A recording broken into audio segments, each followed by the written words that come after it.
Chapter 8, Using Perspective to Solve Problems Instead of Just Complaining About Them.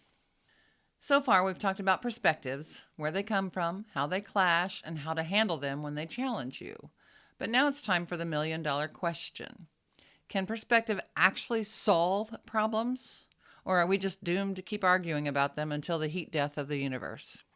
The good news? Perspective shifts can solve damn near anything. The bad news, most people would rather stay mad than actually fix things. But if you're here, you probably want to be the exception. So let's talk about how to use perspective as a tool for problem solving instead of just using it as a reason to complain louder. Step 1, define the problem correctly. Most people suck at defining the real problem. They think they know what the issue is, but they're usually just reacting to surface level symptoms.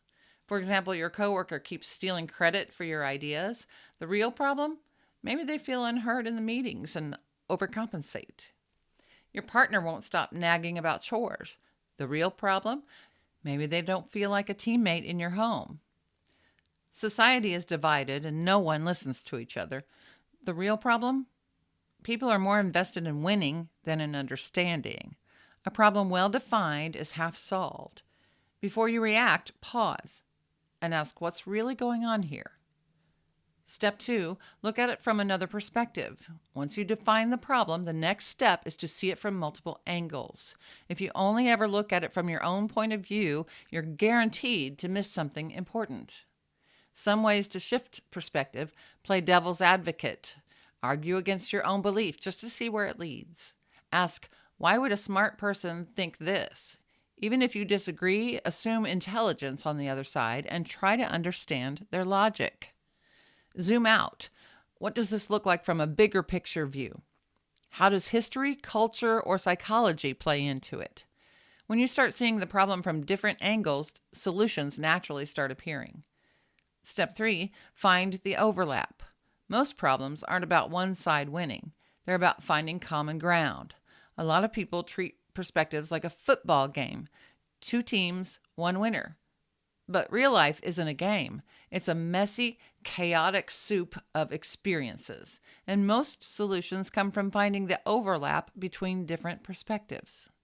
Examples: someone believes in strict personal responsibility, while someone else argues for systemic change. The overlap? Both believe people should have opportunities to succeed. They just see different barriers. You and your partner fight about money. You want to save, they want to enjoy life. The overlap?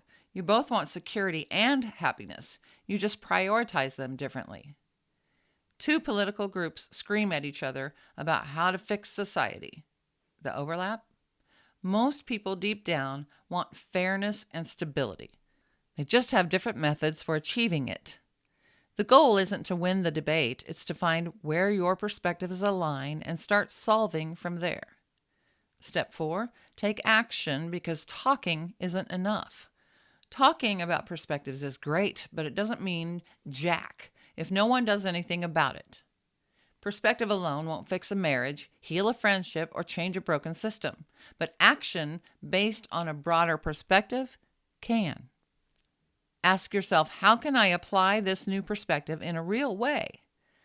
What's a small step I can take today that moves things forward? How do I make sure I'm not just talking, but actually doing? At some point, you have to stop discussing and start doing. Step 5, accept that some people don't want solutions. Here's the part that sucks. Not everyone wants to solve problems. Some people enjoy arguing more than fixing. Some people get their entire identity from conflict. Some just aren't ready to shift their perspective no matter how logical, kind, or patient you are. And that's fine. You can't force growth on people who don't want it. The only thing you can do is model perspective taking and problem solving yourself. The right people will notice. The wrong people will keep yelling.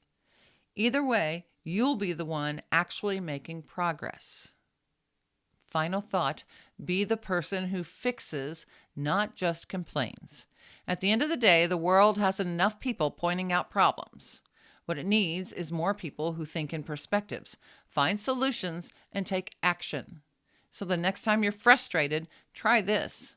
Define the real problem, Look at it from multiple perspectives, find the common ground, take action, recognize when to walk away from people who just want to argue. Do that consistently, and you'll be part of the solution, not just another voice in the noise.